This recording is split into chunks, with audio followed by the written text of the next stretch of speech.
నీ వాక్యము ద్వారా నన్ను దర్శించు. హల్లెలూయా హల్లెలూయా. యేసు రాజా తండ్రి నీకు వందనాలు. ఏ బిడ్డ ఏ బాధ చేత దుఃఖము చేత వేదన చేత వస్తుందో తండ్రి ఆ బిడ్డతో మీరు మాట్లాడాలి. ప్రతి ఒక్క బిడ్డను మీరు దర్శించి బలపరిచి ధైర్యపరిచి నీ తిరోచాటు అడ్డుపరిచి మీ నామానికి మహిమ కలగలని వాడు యేసు నామములో అడిగి వేడుచున్నాను తండ్రి. ఆమేన్. హల్లెలూయా. దేవుడు వాక్యంలో వెళ్ళే ముందుగా కొన్ని పరిస్థితులు మనకు ఎదురైనప్పుడు, కొన్ని సమస్యలు మనకు ఎదురైనప్పుడు, ఎటు దిక్కు తోచని స్థితిలో మనము ఉన్నప్పుడు అందరికీ వచ్చే ఆలోచన ఏంటి అంటే, ఆ పరిస్థితుల మధ్యలో, శ్రమల మధ్యలో, దుఃఖము కలవరము మధ్యలో ఒకటి ఆలోచన వస్తుంది. ఏంటి అంటే చచ్చిపోతే బాగుంటుంది. హల్లెలూయా. ఏం ఆలోచన వస్తుంది? చచ్చిపోతే బాగుంటుంది కదా. ఇంకా ఎన్నాళ్ళు నేను ఈ దుఃఖము, ఈ వేదన, ఈ కల్వరం, ఈ సమస్యల మధ్యలో, ఈ శ్రమల మధ్యలో ఇంకా ఎన్నాళ్ళు నేను బ్రతకాలి? ఎవరికి చెప్పలేకుండా నేను పోతున్నాను. నా కష్టము, నా దుఃఖము ఎవరికైనా చెప్పినా కూడా నన్ను హేళన చేస్తారు. నేనేంటి చచ్చిపోతే బాగుంటుంది కదా అని చెప్పి చాలా మందికి వచ్చే ఆలోచన. దేవుని ఈరోజు మిమ్మల్ని అడుగుతున్నా, మీరు చచ్చిపోతే మీ సమస్యకు పరిష్కారం దొరుకుతుందా?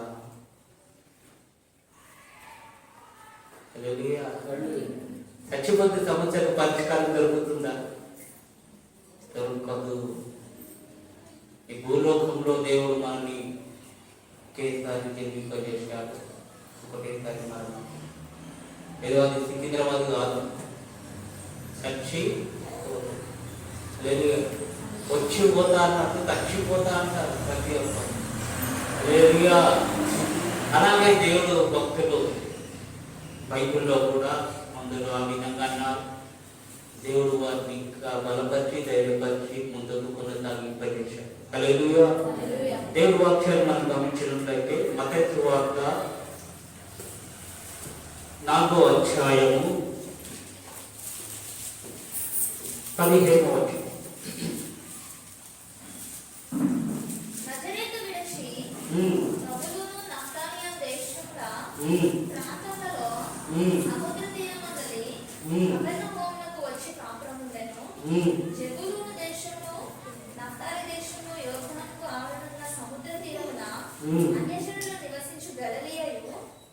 చీకటిలో కూర్చుండి ఉన్న ప్రజలను గొప్ప వెలుగు చూచిరి.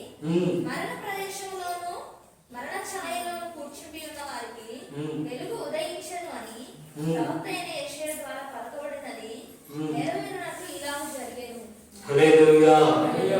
ఇక్కడ మనం గమనించినట్లయితే ఈ ప్రజలు ఎక్కడ ఉన్నారంటే ఇప్పుడు చీకటిలో ఉన్నారు, మరణ ఛాయలో, మరణ పరిస్థితుల్లో వీరున్నారు. వీరందరి నిమిత్తమై యెషయా ప్రవక్త ద్వారా ప్రకటించబడిన ఆ ప్రవచన వాక్యము నెరవేర్చబడుతుంది. ఆమేన్. అది ఏంటంటే మీకు వెలుగు ఉదయించబడును గాక. ఈ యొక్క బంధకాల మధ్యలో, చీకటిలో, ఈ లోకపు చీకటిలో, లోకపు పరిస్థితుల్లో, ఈ యొక్క శ్రమల మధ్యలో, ఈ యొక్క మరణ ఛాయల్లో ఉంటున్న మీ జీవితాల్లో దేవుడు చెబుతున్న మాట ఏంటంటే మీ జీవితంలో వెలుగు ఉదయింపజేస్తున్నాను. చావు అనే మాట నీ నోటికి రాకుండా. హల్లెలూయా హల్లెలూయా. ఇక్కడ మనం ఇంకొక విషయాన్ని మనం గమనించినట్లయితే మోషే నాయకుడి గురించి మనం గమనించాం. చదవండి సంఖ్యాకాండము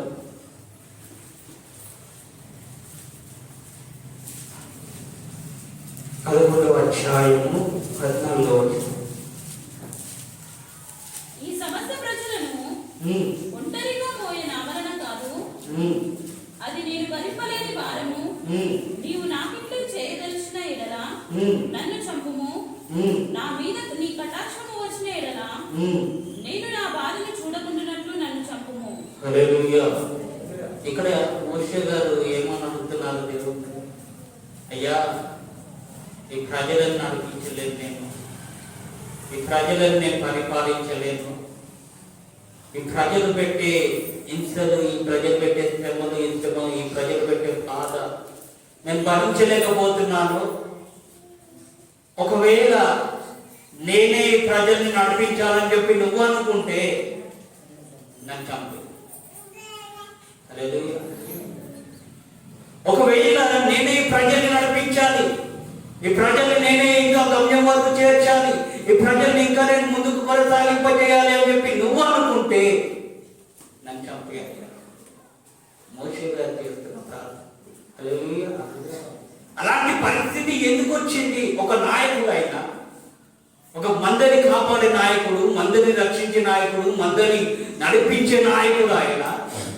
ఈరోజు కొన్ని సంఘాలలో కొన్ని పరిస్థితులను బట్టి, కొన్ని ఇబ్బందులను బట్టి సంఘ కాపరులు కూడా ఈ విధంగా అవుతున్నారు. ఇక ఈ ప్రజలను నేను చెప్పలేకపోతున్నాను, ఈ ప్రజలకు నేను బోధించలేకపోతున్నాను, ఎవరు నా మాట వినట్లే. నేను ఒకటంటే దానికి రివర్స్గా నాకు ఇంకొక మాట, నేను ఈ పరిచర్య చేయలేదయ్యా అని చెప్పి కొంతమంది దైవజనులు కూడా ఈ విధంగా మాట్లాడుతున్నారు. అక్కడ మోషే గారికి వారు అంతగా శ్రమ ఏం పెట్టారు, అంతగా శోధన అక్కడ ఏం కలిగింది, అక్కడ ఏముంటుంది అంటే భరింపలేని భారము. కుటుంబంలో పిల్లలని పోషించాలి, వారిని పెద్ద చేయాలి, వారి చదువుల విషయంలో, వారి ఉద్యోగం విషయంలో, చిన్నప్పటి నుండి పెద్ద అయ్యేంత వరకు ఒక భారం, ఒక బాధ్యత మనం తీసుకుంటాం. అది భారం, బాధ్యత ఎక్కువైపోయింది అనుకో, ఏమనిపిస్తుంది నాకు? నేను భరించలేకపోతున్నావు. ఏం భరించలేకపోతున్నావు? ఈ కుటుంబాన్ని పోషించే బాధ్యత, భారం భరించలేకపోతున్నావు. గత రోజులలో కరోనా వచ్చిందని వారి ప్రాంతంలో హేళన చేస్తారు, వారి ప్రాంతంలోకి రాని వారికి ఒక కుటుంబస్తులు సూసైడ్ చేస్తున్నారు, చిన్న పిల్లలు. ఇది నేను ఎందుకు చెప్తున్నానంటే, ఆ ప్రజల ద్వారా నాకు శ్రమలు వస్తాయేమో, వారు మమ్మల్ని నిందిస్తారేమో, వారు మమ్మల్ని అవమానిస్తారేమో, వారు మమ్మల్ని హేళన చేస్తారేమో అని చెప్పి తొందరపడి వీళ్ళు ఏం చేశారంటే, చిన్న పిల్లలు, ఇద్దరు చిన్న పిల్లలు, భార్య భర్తలు ఇద్దరు ఉరి వేసుకొని చనిపోవడం జరిగింది. హల్లెలూయా. ఈ రోజులలో కూడా కొందరిలో ఏంటంటే ఒక నిర్ణయం, ఒక తొందరపాటు వచ్చేస్తుంది. ఏంటంటే ఇక నాతో నవ్వద్దు. మోషే గారు ఏం చేస్తున్నారు అక్కడ? అయ్యా నాతో నవ్వాలయ్యా. అసలు అక్కడ ప్రజలు పెట్టిన శ్రమలు, ఆ ప్రజలు పెట్టిన టార్చర్ ఏంటి అని చెప్పి మనం ఆలోచించినట్లయితే 13వ వచనం చదువు. 11వ అధ్యాయం. సమస్త ప్రజలకు ఇచ్చటకు మాంసము నాకెక్కడిది? వారు నన్ను చూచి ఏడ్చుచు తినుటకు మాకు మాంసం ఇమ్మని అడుగుచున్నారు. ఈ సమస్త ప్రజలకు ఒంటిగా మోయ నా వల్ల కాదు. హల్లెలూయా. అది ఏమంటున్నారంట అక్కడ? మోషే గారు ఏం చేశారు? ఆ బానిసత్వంలో నుండి, ఆ బానిసత్వపు ఖాళీలో నుండి వారికి విడుదల దయచేసి వారిని నడిపించే నాయకుడిని ఇప్పుడు ఏమడుగుతున్నారంటే మాంసంగా. హల్లెలూయా. దేవుడి చిత్తమైతే ఆ ప్రయాణంలో జరిగిన, అరణ్యంలో జరిగిన కొన్ని పరిస్థితులని దేవుడి చిత్తమైన చిత్తరులను నేను చెప్తాను. ఈరోజు మన సబ్జెక్ట్ ఏంటంటే, చచ్చిపోతే నీ సమస్యకు పరిష్కారము దొరుకుతుందా? ఇక్కడ మోషే గారు అదే అంటున్నారు, నేను చచ్చిపోతానయ్యా. ఒకవేళ నీ కటాక్షము నా పైన ఉంటే ఆ ప్రజలను నడిపించే సత్తా లేదు, ఆ ప్రజలను నేను పోషించే సత్తా లేదు. మాటి మాటికి మనకు మాంసం కావాలి, ఒకడు అడుగుతా నాకు చికెన్ బిర్యానీ కావాలి, ఒకడు అడుగుతా నాకు మటన్ బిర్యానీ కావాలి. ఆ రోజులలో లేవు, కానీ మీకు అర్థం అవుతుంది. కొంతమందికి ఇట్లా చెప్తేనే అర్థం అవుతుంది, ఎందుకంటే బాగా భోజన ప్రియులు ఉంటారు కదా. హల్లెలూయా. మనసారా ప్రార్థన లేకపోయినా కూడా కడుపు నిండా భోజనం ఉండాలి.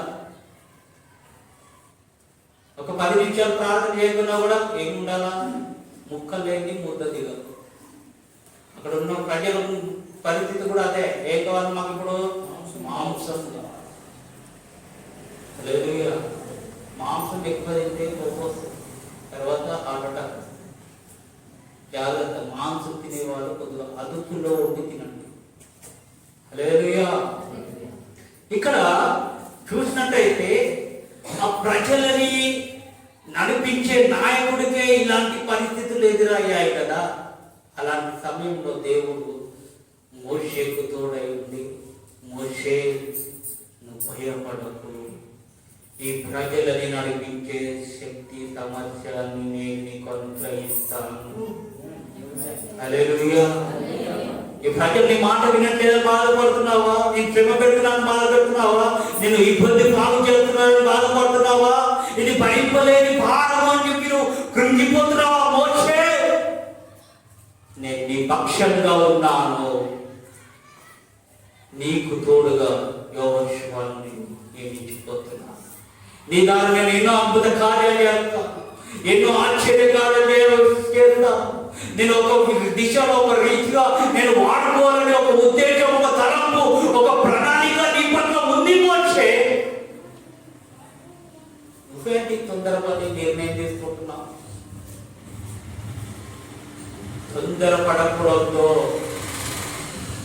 ప్రతిదానికి ఒక సమయం ఉంటుంది, ప్రతిదానికి ఒక రోజు అనేది ఉంది.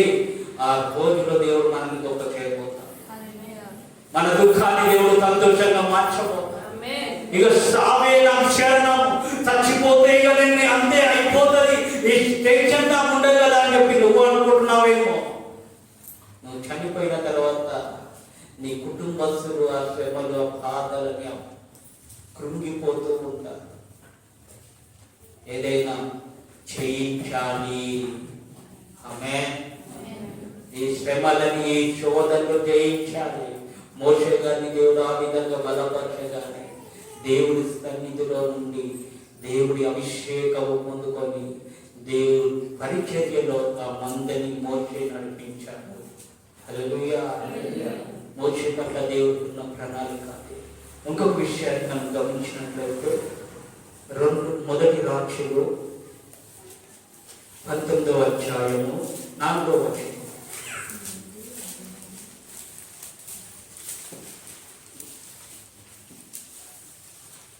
తాను ఒక దిన ప్రయాణము అరణ్యములోనికి పోయి యొక్క బదిరి వృక్షము క్రింద కూర్చుండి మరణాపేక్ష గలవాడై యెహోవా కంటే నేను ఎక్కువ వాడను కాను, ఇంత మట్టుకు చాలును, నా ప్రాణము తీసుకొనుము అని ప్రార్థన చేశాను. ఇప్పుడు ఏం చేశారండి? ఇక్కడ ఈయన కూడా అక్కడ మోషే గారు ప్రార్థన చేశారు, ఇక్కడ ఎవరు ప్రార్థన చేస్తున్నారు? హల్లెలూయా. ఒక నడిపించే నాయకులు ఈ విధంగా అయిపోతున్నారు. ఎందుకు అంటే మోషేకు వచ్చిన పరిస్థితి, మోషేకు వచ్చిన ప్రాబ్లం ఏంటంటే శ్రమలో ఆ మందిని నేను నడిపించలేకపోతున్నాను, భరింపలేని భారం నా మీద ఉంది. ఇప్పుడు ఏలియాకు వచ్చిన పరిస్థితి ఏంటి? ఇప్పుడు ఈయన ఈ మాట ఎందుకు అన్నాడు అని చెప్పి మనం ఆలోచించినట్లయితే ఆ పైన 2వ వచనం చదువుతున్నాడు.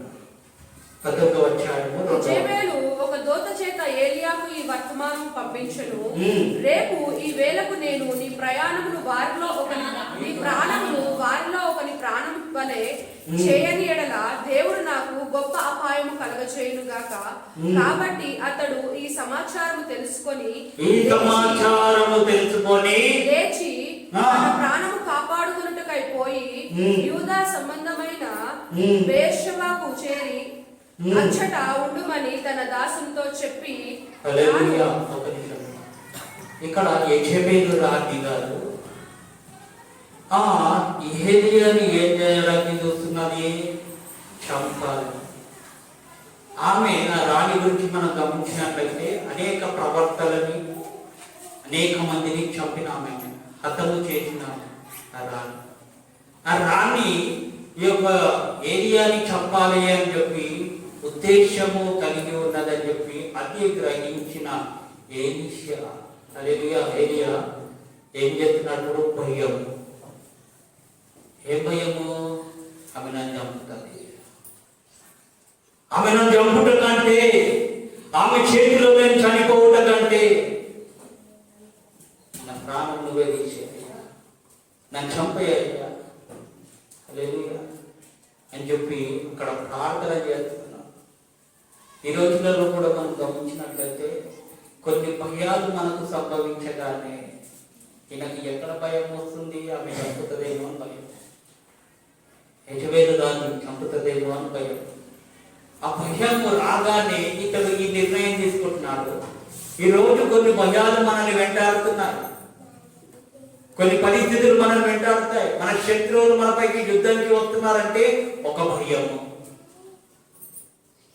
కుటుంబంలో ఏదైనా కార్యము జరగలేదు, ఆ కార్యానికి విరోధంగా జరుగుతుందంటే ఒక భయము. హల్లెలూయా. భయము చేత కొంతమంది తొందరపడి చనిపోతున్నారు.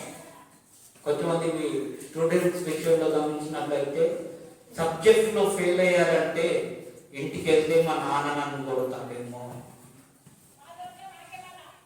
మా నాన్న నన్ను ఈ విధంగా అంటారేమో, మా అమ్మగారు ఈ విధంగా అంటారేమో అని చెప్పి భయముతోనే వారు కొన్ని నిర్ణయాలు తీసుకుంటున్నారు. చాలా మంది స్టూడెంట్స్ చనిపోవడానికి కారణమైంది భయం. దేవుడి బిడ్డలకు ఉండాల్సింది ఏంటంటే భయము ఉండాల్సిన అవసరం లేదు, నిరీక్షణ విశ్వాసం ఉండాలి. హల్లెలూయా. ఎన్ని పరిస్థితులు నీకు ఎదురైనా, ఎన్ని సమస్యలు నీకు ఎదురైనా, ఎన్ని పోరాటాలు నీకు ఎదురైనా కూడా నువ్వు ఎలా ఉండాలి అంటే నిరీక్షణ కలిగి, ధైర్యం కలిగి ఉండాలి. హల్లెలూయా. సామెతలు 28వ అధ్యాయం 1వ వచనంలో నీతిమంతుడు సింహం వలె. మనం ఇప్పుడు సింహం పిల్లలు, మనం ఎలా ఉండాలి? ధైర్యంగా ఉండాలి.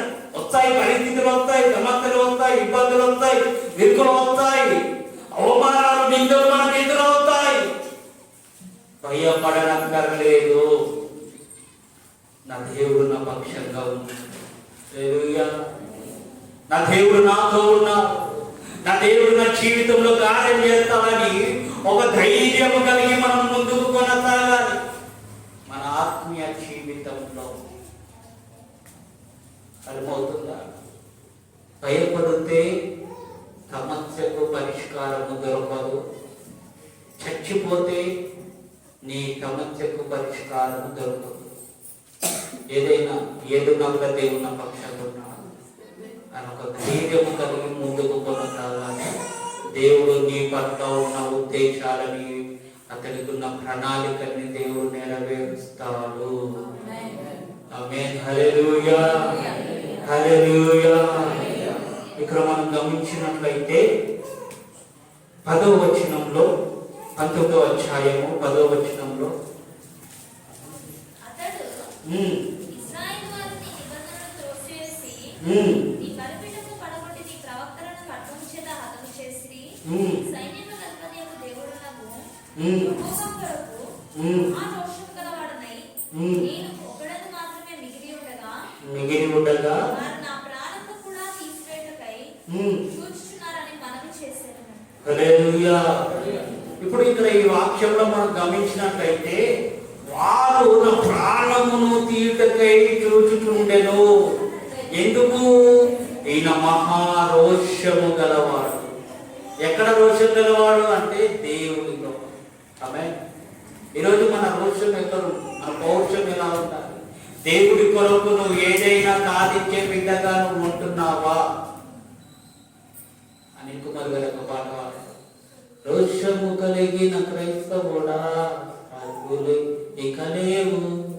హల్లెలూయా. మనకేమవుతుంది? రోషం లేదా? ఏదైనా కొట్లాట అయితే, ఏదైనా గొడవలు అయితే, అబ్బా నా డాడీని, మా మమ్మీని, మమ్మల్ని అంటావా అంత రోషం వస్తుంది. కానీ దేవుడిలో నీ రోషం ఏమైంది? ఆత్మీయంగా నీ రోషం ఏమైంది? ఒక పట్టుదల ఉండాలి, ఒక త్యాగం, ఒక సమర్పణ మనలో ఉండాలి. సమర్పణ లేని జీవితము, త్యాగం లేని భక్తి వ్యర్థమే. హల్లెలూయా. దేవుడి కోసము నువ్వు ఎంతకైనా ఆయన నీ పట్ల కార్యం చేస్తాడు అనుకుని నిరీక్షణ కలిగి ఆయన సన్నిధిలో రోషము కలిగి నువ్వు జీవించు. ఏదో అందరికీ స్థలాములు కొట్టి డబ్బుల కోసం కూతురు ఎలక్షన్స్ వచ్చాయి, అక్కడ మన ప్రాంతంలో కూడా ఎన్నో వస్తాయి. రోషం కలిగి జీవించాలి, దేవుడి బిడ్డలు రోషం కలిగి జీవించాలి. ఎలా జీవించాలి అంటే ఎలక్షన్స్ రాగానే డబ్బు తీసుకోవడం కాదు, ఓటుకి ఇంత అనగానే చేయి చాపొద్దు. మేము దేవుడి బిడ్డలమయ్యా, మేము క్రైస్తవులము, మా దేవుడిని నమ్ముకున్న వాళ్ళము, మా దేవుడు మమ్మల్ని పోషిస్తాడు అని ఒక రోషం కలిగి జీవించండి. దేవుడు మీ ప్రార్థన ఆలకించి మీ ప్రార్థనకు సమాధానం దయచేయును గాక. ఆమేన్. హల్లెలూయా, హల్లెలూయా. ఈ యొక్క ఏరియా విషయంలో ఇంకా కొన్ని విషయాలని మనం గమనించినట్లయితే చదవండి 3వ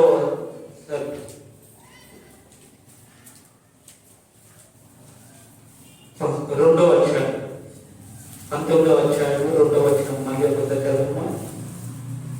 యెజబెలు ఒక దూత చేత ఏలీయాకు ఈ వర్తమానం పంపించెను. రేపు ఈ వేళకు నేను నీ ప్రాణమును వారిలో ఒకని ప్రాణం వలె చేయని యెడల దేవుడు నాకు గొప్ప అపాయం కలుగజేయునుగాక.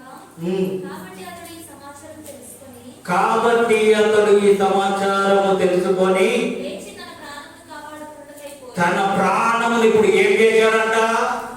కాపాడుకున్నట్టు. ఈరోజు మన కుటుంబాన్ని ఎంతో కాపాడుకోవాలనుకుంటాం, మన పిల్లల్ని ఎంతో కాపాడుకోవాలనుకుంటున్నాం, మన డబ్బును ఎంతో కాపాడుకోవాలనుకుంటున్నాం, మన బంధువులను, మన ఉన్న ప్రతిదీ మనం ఎంతో కాపాడుకోవాలని ప్రయాసపడతాము.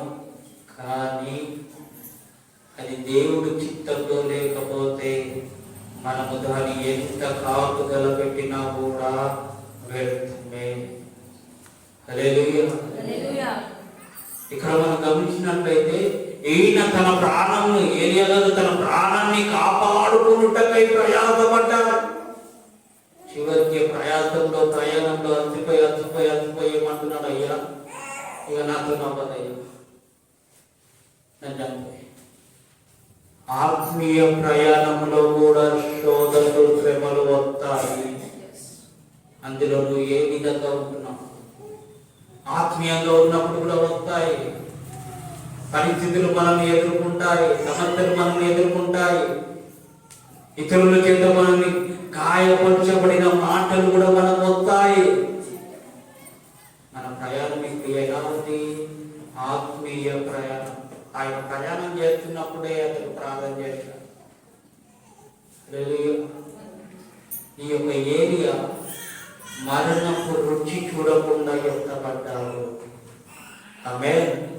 ఆ వాక్యాన్ని మనం గమనించినట్లయితే 2వ రాజ్యంలో 2వ అధ్యాయము 11వ వచనం.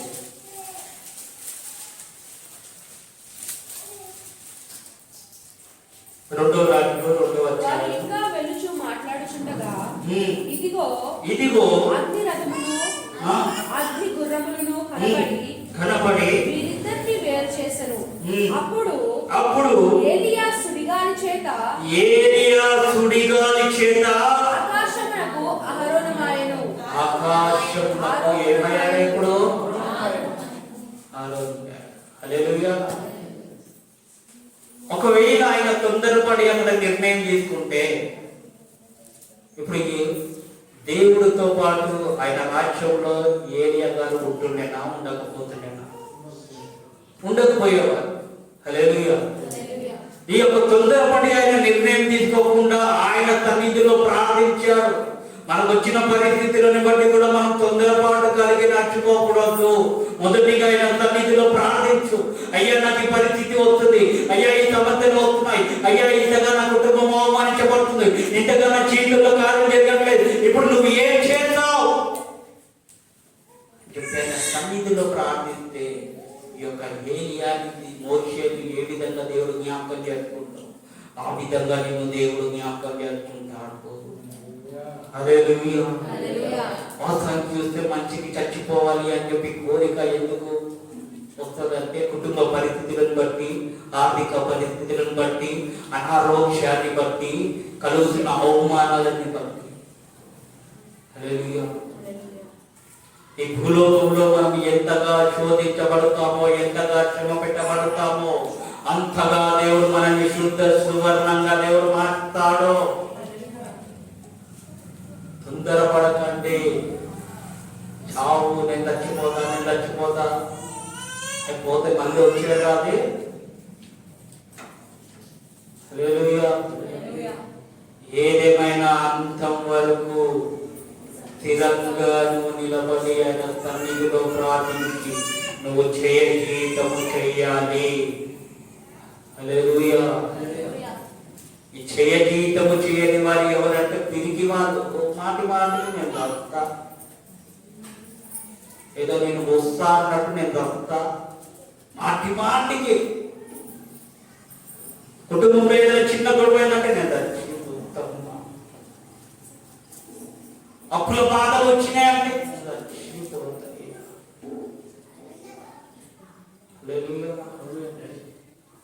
ఇతరులు మనం గాయపరిచే మాటలు, హింసించే మాటలు అంటే నేను దర్శిపోతాయి. ఏం చేస్తాను? నరకంలో దాచబడతాను. దేవుడి చిత్తంలో ఉన్నప్పుడు, మన ప్రాణం, మన ఊపిరి విడిచిపోయినప్పుడే ఆయన రాజ్యంలో ఉంటాం.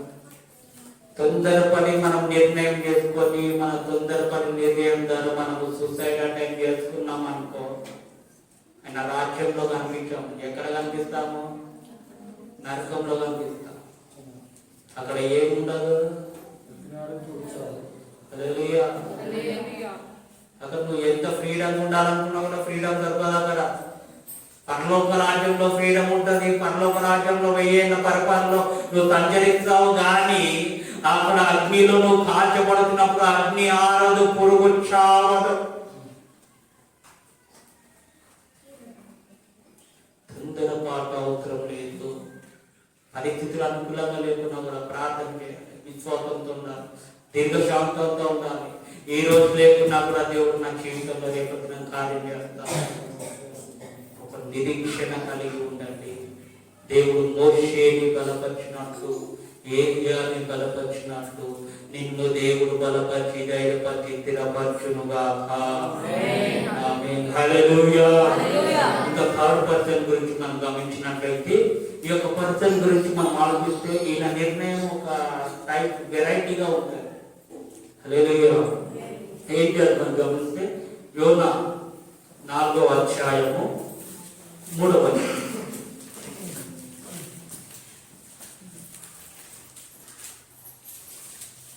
నేనిక బ్రతుకుట కంటే చచ్చుట మేలు.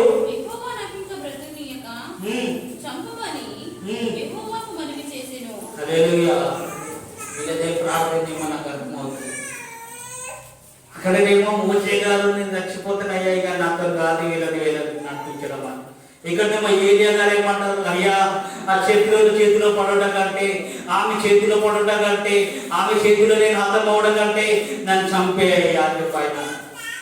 ఇక్కడ చూస్తే ఈయన ఏమంటున్నారు, అయ్యా నేను బ్రతుకుట కంటే చచ్చిపోతుంది. అంటే ఇక్కడ మనం ఆలోచించినట్లయితే వీళ్ళ గురించి దేవుడి నిర్ణయం ఏందో గ్రహించట్లేదు, దేవుడు ప్రణాళిక, దేవుడు ఉద్దేశం ఏందో గ్రహించట్లేదు. వీళ్ళే నిర్ణయం తీసుకుంటే నేను చచ్చిపోతా అయిపోయింది. హల్లెలూయా. ఈరోజు కూడా మనం ఆలోచించినట్లయితే దేవుడి నిర్ణయం ఏందో, దేవుడి ప్రణాళిక ఏందో గ్రహించాలి. అది గ్రహిస్తే మన జీవితంలో శ్రమలు రావు. వీరికి ఏంటంటే నిర్ణయం వీళ్ళే. అసలు ఈ భూలోకంలో పుట్టడానికి, ఈ విధంగా మనం ఉండడానికి కారణం ఎవరు? దేవుడు. ఆమేన్. ఆయన కృప ద్వారా మనం ఇక్కడ ఉంటున్నాం. ఇప్పుడు మనము నిద్రించాలనుకున్నా కూడా, మన ఆత్మ దేవుడు రాజ్యంలో చేర్చబడాలనుకున్నా కూడా ఎవరి చిత్తంలో ఉండాలని? దేవుడి చిత్తంలో ఉండాలి. మరి వీళ్ళేం చేస్తున్నారు? నేను చచ్చిపోతాను. ఏయ్ హల్లెలూయా. చిన్న బాబా గారు ఏమంటారు? అయితే ఇక్కడ యోనా విషయంలో అతను చచ్చిపోతా అని చెప్పి మాట ఎందుకు వచ్చింది అని మనం ఆలోచించినట్లయితే చదవండి 3వ అధ్యాయము 10వ వచనం. ఈ నినివే వారు తమ చెడు నడతలను మానుకొనగా వారు చేయుచున్న క్రియలను దేవుడు చూచి పశ్చాత్తాపుడై వారికి చేయుదునని తాను మాట ఇచ్చిన కీడు చేయక మానెను. యోనా దీన్ని చూచి బహు చింతాక్రాంతుడై ఏమైపోయాడు ఆలోచిస్తున్నాడు. అసలు దేవుడు నన్ను ఈ ప్రాంతానికి ఎందుకు తీసుకొచ్చాడు? ఆ నినివే పట్టణాన్ని నేను నాశనం చేయబోతున్నాను, ఆ పట్టణస్తులను మార్చురా బాబు, ఆ పట్టణస్తులకు సువార్త చెప్పు, ఆ పట్టణస్తులను రక్షించు అని చెప్పిన దేవుడు ఇప్పుడు ఆ పట్టణస్తుల ఘోర పాపము అంతా కడగబడి వారు శుద్ధీకరించుకొని వారి పశ్చాత్తాపం పడుతుంటే దేవుడు ఇట్లా కనికరించబడ్డాడు. మా పాపం దేవుడికి ఎందుకు ఇట్లా కనికరం వచ్చింది అంటే నేను పిచ్చోన్నా. అక్కడ ఆయన లోపల ఆయన ఆలోచన ఏ విధంగా అంటే నేను ఎక్కడో ఉండేటోడు, ఏ ప్రాంతంలోనే ఉండేటోడు, ఇక్కడ నన్ను తీసుకొచ్చింది ఆయన నినివే పట్టణానికి. నేను ఎక్కడ త్రాచుకు వెళ్తే అక్కడ త్రాచులో వెళ్ళిన తర్వాత సముద్ర ప్రయాణంలో ఉన్నప్పుడు నాకు ప్రాణాన్ని నాకు చేప గర్భంలో 3 రోజులు పెట్టి తర్వాత నన్ను ఒడ్డుకు వచ్చేటట్టు చేసి ఇప్పుడు నన్ను ఎక్కడ నడిపించారు? మళ్ళీ నినివేకి నడిపించారు. ఈ యొక్క నినివే పట్టణంలో ఈ ప్రజలని ఈ విధంగా చేస్తారన్న దేవుడు ఆయన ఉద్దేశం ఎందుకు మార్చుకున్నాడు? ఇప్పుడు ఆయన కూర్చొని ఆలోచిస్తున్నాను. అసలు నేను వచ్చినా ఏంటి? కొంతమందికి కూడా ఈ డౌట్స్ వస్తాయి.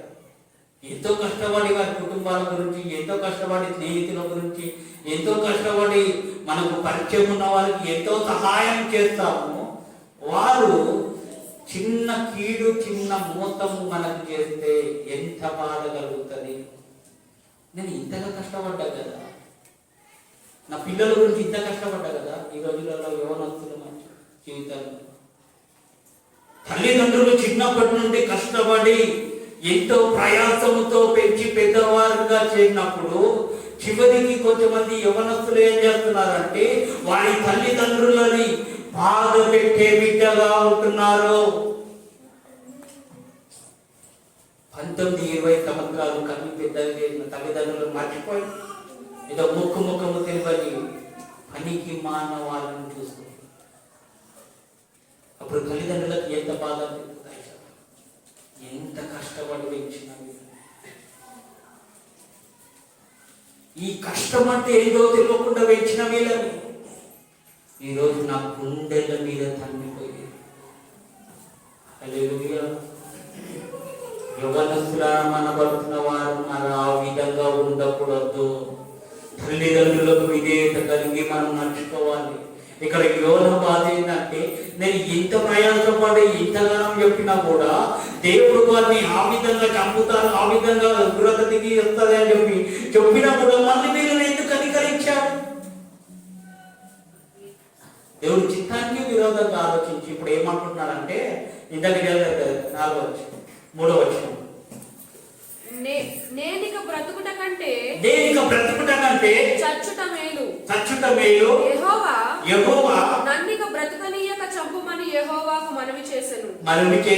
అందుకు యెహోవా నీవు కోపించుట న్యాయమా? నీవు ఇప్పుడు ఎందుకు నాకు కోపిస్తున్నావు? లేదు, కొంతమందికి కోపం ఊకనే వస్తాయి. కోపంలో కూడా నిర్ణయం తీసుకుంటారు. నేను ఇంటికి రా, అది చేస్తా, ఇది చేస్తా, నువ్వేదో చూస్తా. లేదు, దేవుడి బిడ్డలకు కోపం అనేది ఉండకూడదు. ఆమేన్. శబ్దం రావట్లేదు, శబ్దం అంటే బాగా కోపపడుతున్నారు మీరు. హల్లెలూయా. ఇక్కడ యోనాను ఏమంటున్నాడు అంటే, యోనా ఎందుకు నాయనా కోపపడుతున్నావు? వారు నా ప్రజలకు మధ్యవర్తిగా నేను ఎన్నుకున్నాను. మధ్యవర్తిగా ఎన్నుకున్నప్పుడు నీ ద్వారా వారిని నేను రక్షిస్తున్నాను, నీ ద్వారా నీ నోటిలో నా మాటల ద్వారా వారు ఒక రక్షణ కలుగుతుంది, ఒక పశ్చాత్తాపం కలుగుతుంది. నీకు ఎందుకు కోపము? లేరయ్యా, వాళ్ళు నువ్వు అర్థం చేస్తా అన్నావు, నువ్వు చేసి తీరా అని చెప్పి ఒక పీఠ లేక కూర్చున్నాడంట. పీఠం అంటే పీఠం కాదు కానీ అక్కడ ఒక స్థలంలో కూర్చున్నాడు. ఆ స్థలంలో కూర్చోగానే అక్కడ ఒక చెట్టు మొలవగానే, సొర చెట్టు మొలవగానే ఆ చల్లగానికి అయ్యాక సంతోషం వచ్చింది. చల్లగా వచ్చిన కంటిన్యూ చేయండి. 5వ వచనం. అప్పుడు యోనా ఆ పట్టణంలో నుండి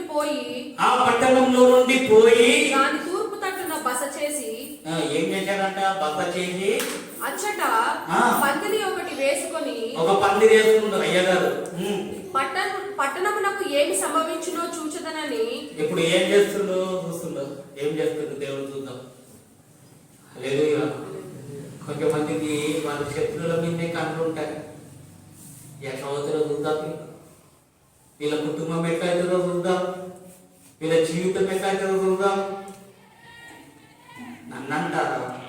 నన్ను చేస్తారా? హల్లెలూయా. ఇక్కడ యోనాలు కూడా ఏం చేశాడంటే అక్కడ కూర్చున్నాడంట. కూర్చొని ఏమైతుందో పట్టణానికి వస్తాయి. ఆ పట్టణంలో ఉన్నవాళ్ళు రక్షణ పొందుతారా, లేకుంటే దేవుడు ఉగ్రతకు పాలవుతారా అని చెప్పి అక్కడ కూర్చొని ఉండగా దేవుడైన యెహోవా సొర చెట్టు ఒకటి ఏర్పరిచి అతనికి కలిగిన శ్రమ పోగొట్టుటకై అది పెరిగి యోనా తలకు పైగా నీడ ఇచ్చినట్లు చేసెను. ఆ సొర చెట్టును చూచి యోనా బహు సంతోషించెను. అమ్మా, చల్లటి నీడ హల్లెలూయా. ఇప్పుడు చంపుమని చెప్పి ప్రార్థించుండే ఆయననే. అయ్యా నేను బ్రతుకుట కంటే చచ్చిపోతే నాకు మేలయ్యా అని చెప్పి ప్రార్థించిండు ఆయన్నే. ఇప్పుడు ఈ సొర చెట్టు చూడగానే సంతోషం.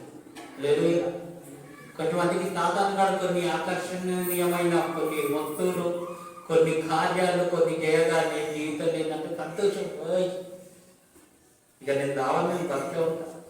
ఇప్పుడు నేను చచ్చిపోవాలని నా కోరిక రాలేదు. ఎందుకు? ఒక కార్యం అక్కడ జరిగింది. ఈ కార్యం ఎవరు చేశారు? దేవుడు చేశారు. మన జీవితంలో కూడా కొన్ని కార్యాలు చేస్తారు. ఆ కార్యాలను బట్టి మనం అతిశయించద్దు. ఏదన్నా కూడా ప్రభువుకి మహిమ కలుగుగాక. ఆమేన్. హల్లెలూయా. అయితే ఆ సొర చెట్టు మొలవగానే దాన్ని చూసి అయ్యగారు మురిసిపోయి సంతోషించి గంతులేశారు. తర్వాత ఏమైంది? మరుసటి ఉదయమందు దేవుడు ఒక పురుగును ఏర్పరచగా అది ఆ చెట్టును తొలిచినందున చెట్టు వాడిపోయెను. హల్లెలూయా. ఇప్పుడు ఏం చేశాడు దేవుడు? టెస్ట్, పరీక్ష ఇది. ఫస్ట్ ఏమో ఆ ప్రాంతాన్ని రక్షించమని చెప్పాడు. రక్షించుకోవాలంటే వెళ్ళాడు, సువార్త చెప్పాడు, చేశాడు, వచ్చాడు. తర్వాత ఏం చేశాడు? నేను చచ్చిపోతే బాగుంటుందయ్యా అని చెప్పి అనుకున్నాడు. దేవుడు మళ్ళీ ఏం చేశాడు? అదే బాబు నువ్వు చచ్చిపోతురా, నీ జీవితంలో నేను కార్యం చేస్తానని చెప్పి ఆ సొర చెట్టును పెట్టాడు. శ్రమలన్నీ పోవాలని, శ్రమలన్నీ మర్చిపోవాలని ఒక సొర చెట్టును పెట్టాడు. అప్పుడు ఆయనకి ఏం కలిగింది? బహు సంతోషం కలిగింది. మళ్ళీ తర్వాత ఏం చేశాడు దేవుడు? ఒక పురుగుని ఏర్పరిచి ఆ చెట్టును మొత్తం తినేటట్టు చేశాడు. ఇప్పుడు ఆయనకి ఏం కలిగిందంట? చదువు. మరియు ఎండకాయగా దేవుడు తన తూర్పు గాలిని రప్పించెను. యోనా తలకు ఎండ దెబ్బ తగలగా అతడు సొమ్మసిల్లి. అతడు ఏమైపోయాడు? సొమ్మసిల్లిపోయాడు.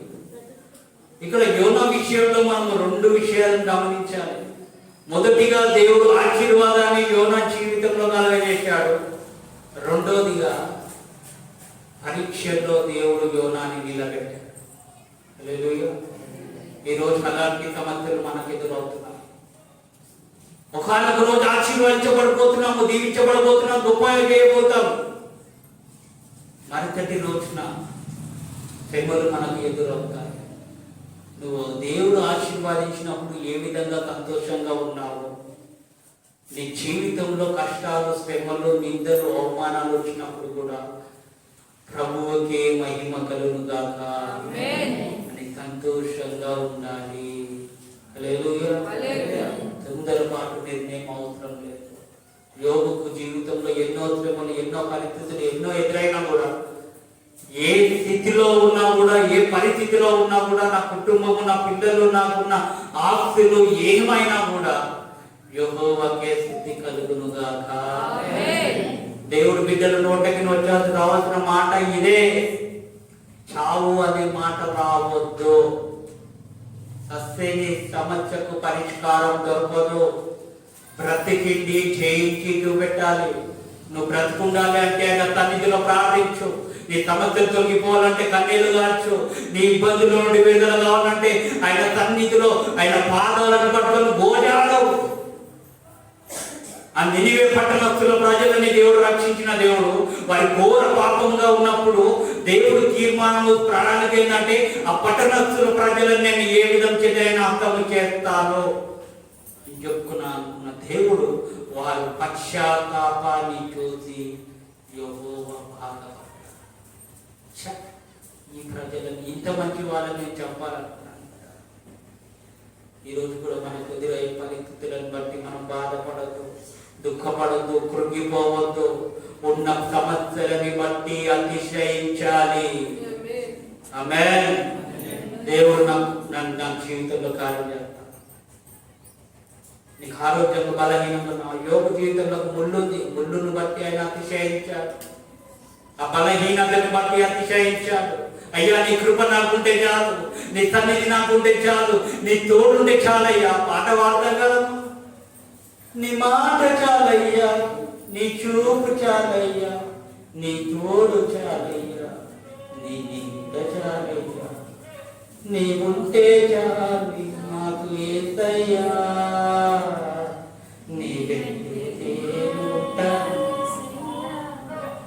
అలా అనుకున్న వాళ్ళము ఈరోజు సమస్యలు రాగానే, పరిస్థితులు రాగానే, శ్రమలు రాగానే, ఒత్తిడులు భారము మన పైన మోపబడగానే చచ్చిపోతే బాగుంటది అని చెప్పి నిర్ణయం ఎందుకు తీసుకుంటున్నావు?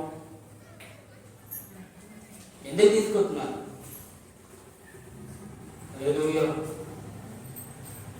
గాయము చేసేవాడు ఆయనే, గాయము కట్టేవాడు ఆయన.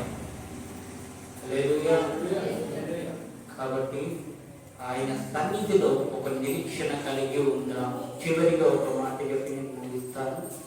చదవండి. 1 కొరింథీయుల రాసిన పత్రిక 10వ అధ్యాయము 13వ వచనం.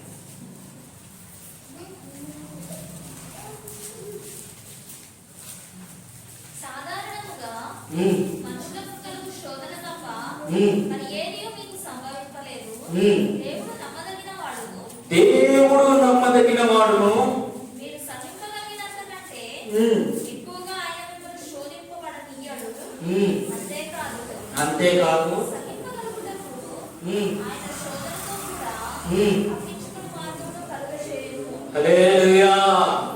ఇప్పుడు ఆయన ఏం చేస్తారంటే మన దేవుడు మనము తగ్గింపలేని శోధనలు మనకు పెట్టాడు. మనకు తప్పించుకోవడానికి ఒక మార్గం కూడా ఆయన చూపిస్తాడు. మనకు ఒక నిరీక్షణని ఆయన దయచేస్తాడు. హల్లెలూయా. ఇక్కడ మనం గమనించినట్లయితే దేవుడి యందు మొదటిగా నిరీక్షణ కలిగి ఉండు. రెండవది ఆయన సన్నిధిలో ప్రార్థన చేస్తూ ఉండు. మూడవది దివారాత్రులు యెహోవా ధర్మశాస్త్రాన్ని నీకు వస్తున్న శోధనల నుండి తప్పించుకొనుటకు ఆయన మార్గంని స్వరాల పరుస్తాడు. హల్లెలూయా, హల్లెలూయా. కాబట్టి మన జీవితంలో తొందరపడి నిర్ణయం తీసుకోవాలి. ఈరోజు చచ్చిపోతే రేపటి మళ్ళీ వస్తామేమో అనుకుంటాం, మళ్ళీ రమ్మంటే పోతాం, అందరికి దూరం అవుతాం. అందరూ నన్ను పిలిచినా నీవు నన్ను విడువనంటివే. అందరూ నన్ను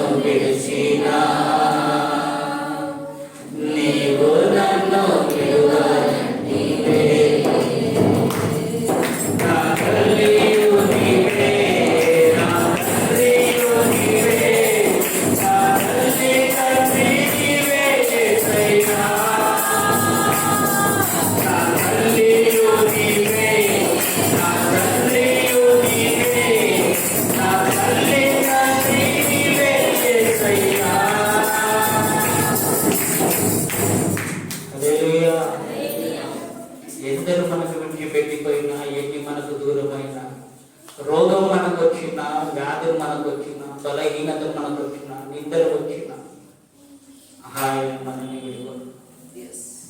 ఆయన మనల్ని విడబాయడు.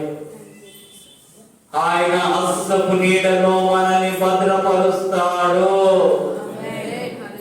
హల్లెలూయా. ఇలాంటి నిరీక్షణ కలిగి చావు అనే మాటకి నోటికి రాకుండా కాపాడు. ఈ వాక్యాన్ని దేవుడు దీవించుగాక. ప్రతి ఒక్కరూ లేచిలో పడి ప్రార్థన చేసుకుంటాం. నువ్వు తొందరపడి నిర్ణయం తీసుకుంటున్నావు. ఇక ఈ శ్రమలు నేను భరించలేకపోతున్నాను, ఈ యొక్క హక్కులని నేను భరించలేకపోతున్నాను, ఈ యొక్క శోధనలను నేను భరించలేకపోతున్నాను, ఈ యొక్క నిందలు అవమానాలను నేను భరించలేకపోతున్నాను, భరించలేని భారము నా పైన ఉంటుంది అని చెప్పి నువ్వు తొందరపడి నిర్ణయం తీసుకోవాలనుకుంటున్నావా? ఈరోజు దేవుడు మీతో మాట్లాడాడు. ఈరోజు దేవుడు నీతో మాట్లాడాడు. మోషేకు తోడై ఉన్నట్టు దేవుడు నీకు తోడై ఉన్నాడు. ఏలియా జీవితంలో చేసిన కార్యాలను నీ జీవితంలో చేస్తాడు. హల్లెలూయా. స్తోత్రమయ్యా. ఆయన సన్నిధిలో అడగండి, అయ్యా నన్ను క్షమించండి అయ్యా, చచ్చిపోవాలని చెప్పి నిర్ణయం తీసుకుంటున్నానయ్యా తండ్రి. నాకు ఈ శ్రమల మధ్యలో నేను బ్రతుకుండొద్దు అనుకుంటున్నానయ్యా అని నిర్ణయం తీసుకున్నానయ్యా, నన్ను క్షమించయ్యా తండ్రి. నీకు వందనాలు వందనాలు వందనాలు వందనాలు. నీ కొరికే బ్రతుకుంటే మనకు బ్రతుకుట నీ కోసమే, మరణమైతే నాకిక మేలు. బ్రతుకుట నీ కోసమే, మరణమైతే నాకిక మేలు. సిలువ వేయబడినానయ్యా, సిలువ వేయబడినావయ్యా, నీలో నేను జీవించుమయ్యా, నాలో నీవు జీవించుమయ్యా. యేసయ్యా యేసయ్యా యేసయ్యా యేసయ్యా యేసయ్యా. అడగండి, సన్నిధిలో అడగండి. నీ కోసం జీవిస్తానయ్యా, ఈ లోకపు మనుషులతో కాదయ్యా. ఏ దినమైనా ఏ క్షణమైనా నీ కొరకే జీవించేదా. ఏ దినమైనా ఏ క్షణమైనా నీ కొరకే జీవించేదా. శ్రమలైనా శోధనలైనా విరోధులైనా ఇబ్బందులైనా, శ్రమలైనా శోధనలైనా విరోధులైనా ఇబ్బందులైనా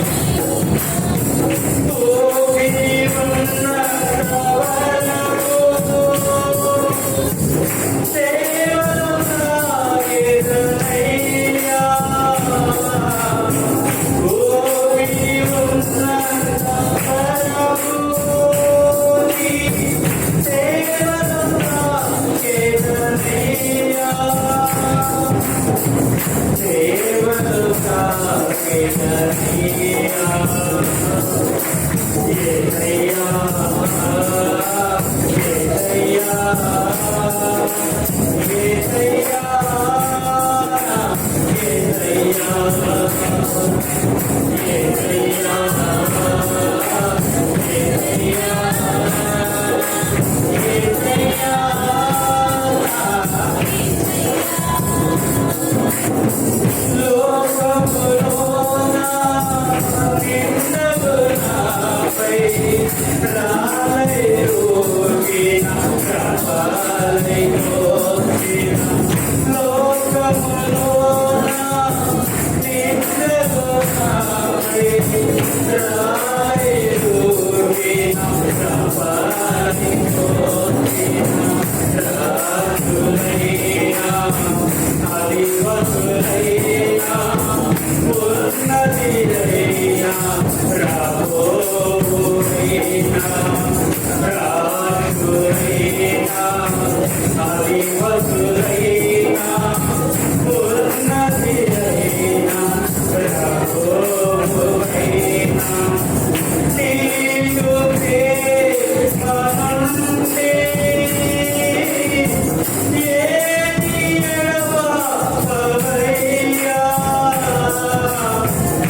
దేవుని బలపరచబోతున్నాడు.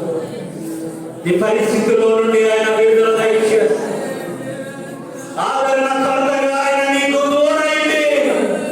ఒకరి కన్యాన్ని ఏ విధంగా ఆదరించదు ఆ విధంగా ఆయన నిన్ను ఆదరిస్తున్నాడు. చచ్చిపోవాలని మనసు ఒక ప్రేరేపణ తెచ్చుకోకు. దేవుడికి విరోధంగా నువ్వు ఆలోచన చేసుకోకు. తండ్రి నీ కోసం నేను జీవిస్తాను, నీ పరిచర్యలో నేను వాడబడతాను.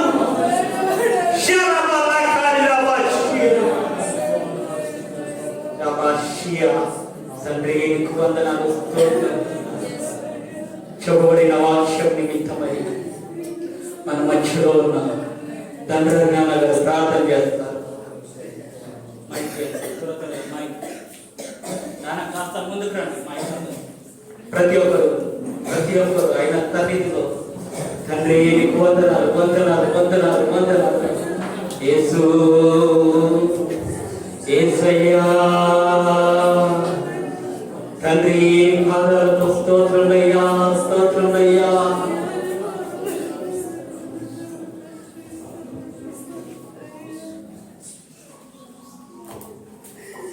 స్తోత్రమయ్యా స్తోత్రమయ్యా.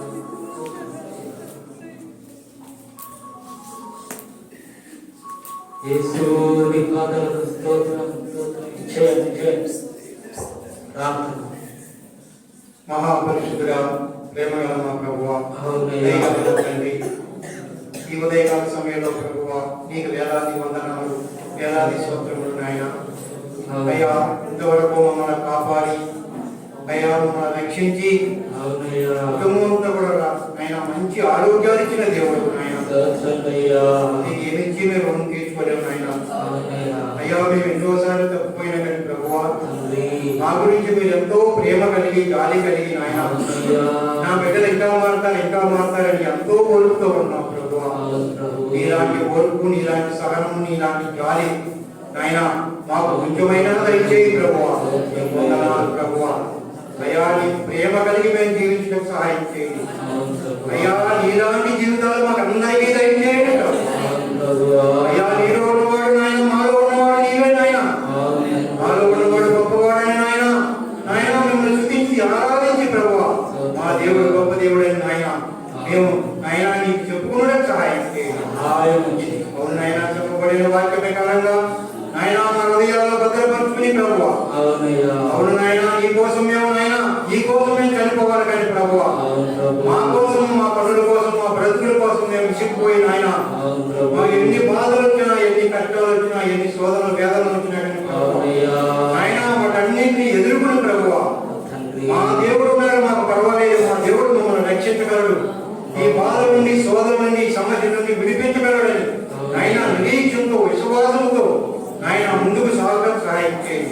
సహాయం చేయి. మాలో ఉన్న మిలికితనం తీసివేయండి అవును ప్రభు. అయ్యా. ధైర్యము, శక్తిని, బలాన్ని దయచేయండి ప్రభువా. అవునయ్యా. అయ్యా, నీ నామములో ప్రార్థన చేస్తున్నాం ప్రభువా. స్తోత్రం, ప్రతి బిడ్డని మీరు జ్ఞాపకం చేసుకోండి ప్రభువా. ఎవరు ఏ సమస్యలో ఉన్నారో నీకు తెలిసిన ఆయన ఆ సమస్య నుంచి విడుదల దయచేయండి అయ్యా, మంచి నిరీక్షణ దయచేయండి ప్రభు. ఇక మీద నైనా నీ కోసం బ్రతుకులకు సహాయం చేయండి అయ్యా. మీలో నాయన మా గృహాలు హృదయాల్లో మీరు ఉండండి ప్రభు. నాయన మా పక్షాన్ని మా హృదయాలు నాయన మా గృహాల్లో మీరుంటే ప్రభు, మేము దేనైనా ఎదుర్కోగలం తండ్రి అయ్యా. కుటుంబంలో నైనా శాంతి సమాధానం దయచేయండి ప్రభువా. నాయన ఓర్పును దయచేయండి ప్రభు. ఆయన ఎల్లవేళ కూడా ప్రార్థన దయచేయండి తండ్రి.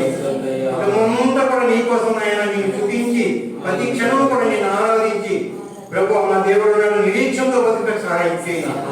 చిన్న వాక్యం ప్రతి హృదయాలను భద్రపరచండి ప్రభు. అలాగే సేవకులు ఏడంత ఆత్మతో నింపిన ఆయన ఇంకా బలంగా వాడుకోవాలి తండ్రి అయ్యా. మంది విషయంలో ఎన్నో కార్యములు చేసిన దేవుడు ఉన్నాయి అయ్యా. ఇంకా జరగబోయే కార్యక్రమాలతో కూడా మీరు తోడుగా ఉండండి అయ్యా. ఇంతవరకు పాటల ద్వారా మహిమ పొందారు ఆయన, వాక్యం ద్వారా మహిమ పొందారు. ఆరాధనలో మీరు ఉన్నారు ప్రభా.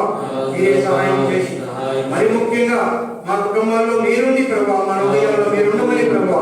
ఎలాంటి పిరికిదానం లేకుండా మా దేవుడు నిరీక్షణ విశ్వాసంతో మరొకసారి మమ్మల్ని జ్ఞాపకం చేసుకోమని నాయన ఈ సమయంలో మా మధ్య మీరుంటూ ప్రభా మీకే నామానికే మహిమ తెచ్చుకోమని మా ప్రభువు రక్షకుడైన యేసు నామములో అడుగుతున్నాం తండ్రి. హల్లెలూయా.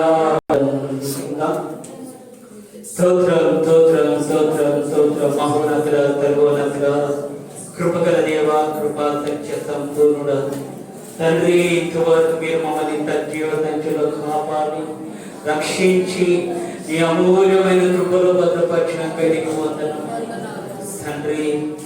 పిలిపిన ప్రతి ఒక్క బిడ్డ తాను దీవించండి, ఆశీర్వాదించండి. వారికి అవసరతలన్నీ నీ యొక్క మహిమలో తీర్చండి. దక్షిణ భాగం ఇస్తున్న బిడ్డల్ని, గుప్పిలు బియ్యం ఇస్తున్న బిడ్డల్ని పేరు పేరు దీవించి ఆశీర్వాదించి వారి అవసరతలని యొక్క మహిమలో తీర్చండి. యేసు తండ్రి, చాలా మంది జీవితాల్లో నేను చచ్చిపోతే బాగుంటుందని చెప్పి అనేకులు తొందరపడే నిర్ణయాలు తీసుకోవడం జరుగుతుంది. ఈ రోజు దేవ వాక్యము ద్వారా మీరు మాట్లాడిన విధానాన్ని బట్టి నీకు వందనాలు. ఎవరిలో తొందరపాటు నిర్ణయం లేకుండా నిరీక్షణ కలిగి, దీర్ఘశాంతం కలిగి, విశ్వాసము కలిగి తండ్రి నీ కొరకు జీవించాలని ఒక మనసు కలిగినట్టు సహాయం చేయండి తండ్రి. వచ్చిన ప్రతి ఒక్క బిడ్డని దేవ నీ బలిష్టమైన హస్తమెత్తి నేను ఆశీర్వాదిస్తున్నాను.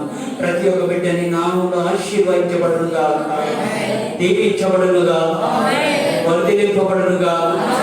క్షేమాన్ని, ఆశీర్వాదాన్ని, ఆరోగ్యాన్ని నిత్యమని సన్నిధిలో నుండి పొందుకొనుగా. మీరే కృప చూపించండి. ఇంకా మా మందిరం పన్నిక విషయంలో మీరు సహాయం చేయండి. ప్రతి అవసరత తీర్చండి. ఆర్థికంగా మీరు మమ్మల్ని బలపరిచి ప్రతి అవసరతని యొక్క మహిమలో తీర్చమని ఇప్పుడు వెళ్తున్న ప్రతి బిడ్డకు నీ కృపాన్ని సన్నిధి తోడై ఉంచమని నజరేయుడైన యేసునామములో అడిగి వేడుచున్నాను తండ్రి. మన తండ్రి అయిన దేవుని ప్రేమ, కుమారుడైన యేసు కృప, పరిశుద్ధాత్మ దేవుని సన్నిధి సహవాసం ఇప్పుడు ఎల్లప్పుడూ సకల పరిస్థితులకు మనకు ప్రభు రాకడ పర్యంతం సదాకాలము తోడై ఉండునుగాక. యేసు రక్తమే యేసు రక్తమే యేసు నామములో అపవాదులకు తండ్రి కార్యం నిరంతరము చేయగలుగునుగాక. ఆమేన్. హల్లెలూయా, హల్లెలూయా. అందరికీ వందనాలు.